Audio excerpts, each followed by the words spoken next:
With only 30 or 6% of the S&P 500 firms having reported earnings through Friday, they are off to a pretty good start. Some information technology firms had a strong start, while some of the big banks had mixed results. This table shows that 74% of companies reporting through Friday are already beating estimates. This is a far cry from what was expected after the first major hurricane and the much-feared frozen business sector in front of our contested election in 3 weeks. We caution you to not read too much into the probability of the election going one way or the other for the presidency or House or Senate. In our view, once the results are in, company management should adjust their strategies for the expected policy implications. The markets tend to be pretty smart and reflect exactly what the outcome is going to be. The strange thing is that the media will guide the public to expect one outcome, and the markets tend to reflect something different. I believe that the who, what, and when is great cocktail party conversation, but that it is much more important to follow the bouncing ball than listen to the talking heads. Last week, the markets registered their 45th new high of the year. Clearly not a market showing insecurities about going higher.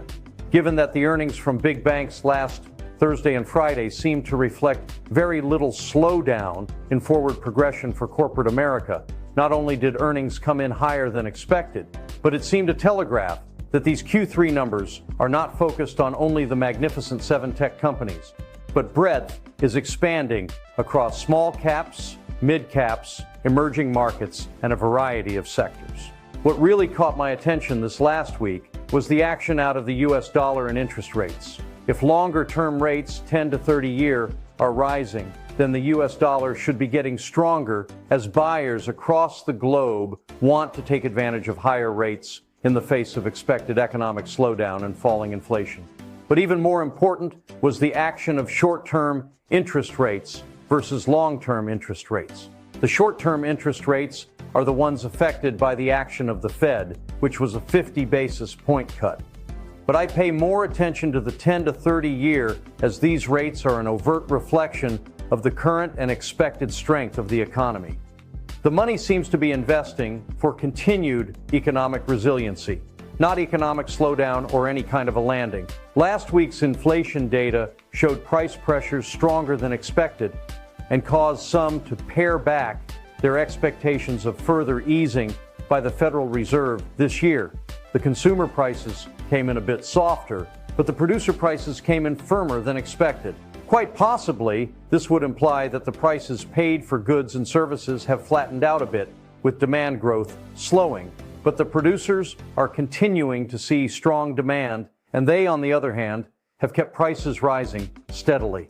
In our view, the effects of the 2 recent storms that hit Florida, North Carolina, Georgia, and Tennessee could support one more rate cut this year. This is yet to be seen by the action out of the labor market in the weeks to come. While the election, now less than a month away, could provide some domestic policy risk near term for the markets, it is our view that it will likely have less effect in the near term than some may think. If money were to think that this election is such a hornet's nest, I believe that the market would already be reflecting this, and this isn't happening. History, in our experience, has shown that monetary policy, economic conditions, corporate revenue earnings growth generally carry more weight in terms of the direction of markets. Here are the bullet points of what hand we are currently playing. Unlike earlier this year when returns were driven primarily by the mega caps, participation has been better during the market's recent leg up. As evidenced by the AAII, American Association of Individual Investor, polls of bearish investors being at a recognizable low, there has been no slowdown or narrowing of participation of sectors to imply that this current advance could be getting tired. This makes me then sort of make a list of pluses and minuses to have specific measures to look for to tell me if strength should remain or if the problems that are feared are starting to materialize and have weight. The positives continue to revolve around the following. 1. Technical market structure, the S&P, the equal-weighted S&P, and the Dow Jones Industrials are all at new all-time highs. 2. Positive breadth. More companies joining the ranks of the advancers rather than a declining number. Third, intermediate term sentiment that's less than bullish, still quite strong. Fourth, strong Q. 4. Seasonality. We are getting ready to embark on what has historically been the strongest 2 months of the 4-year cycle. 5. Cycle work shows continued strength into options expiration this Friday. 6. No counter trend exhaustion. Sells present on the equal weighted index or the tech heavy NASDAQ 100. The number of negatives have been growing though. 1. The NASDAQ 100, the transportation index, and the small cap Russell 2000 have not yet gone to new 52-week highs. 2. Even though the price of the S&P has gone to new highs, the relative strength index has not and has actually been sloping lower. 3. Short-term sentiment gauges show a lack of negativity, bearishness. Reference the AAII chart shown earlier. 4th, Tom DeMark's exhaustion measures could appear next week on a weekly chart basis. 5. Late October seasonality is quite bearish during election years for the last 2 weeks of the month.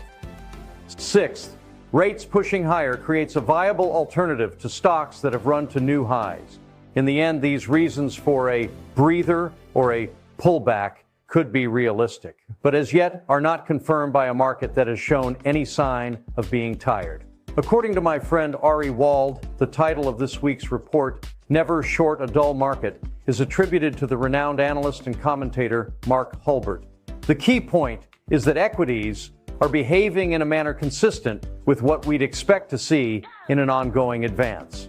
For the S&P, once the 5,650 level was broken and new highs ensued, by Ari's analysis, measures toward 6,200 is the height of the prior projection range based on the breakout. I don't say this to mean that this level is expected immediately, but rather that this is the next target for the market. August and September have been roller coasters. The S&P 500 went down and up big to ultimately finish September at new all-time highs on a closing basis. The sharp drops did not trick our timing indicators, which remain positive.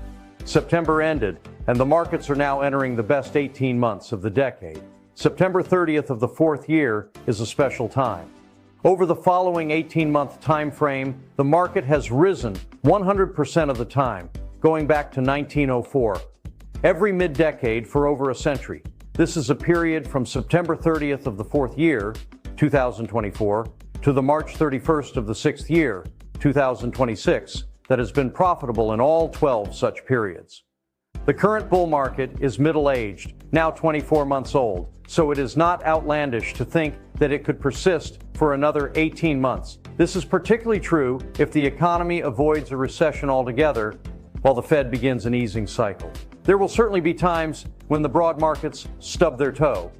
But as for the ultimate expectation, should historical precedent prove once again consistent, we are still on track for further advances. I keep on focusing on the liquidity available that should be drawn to where it expects to be treated best. I'll leave you with what I feel is the most important chart to keep on hand today. There is still $6.42 trillion in cash in money market funds.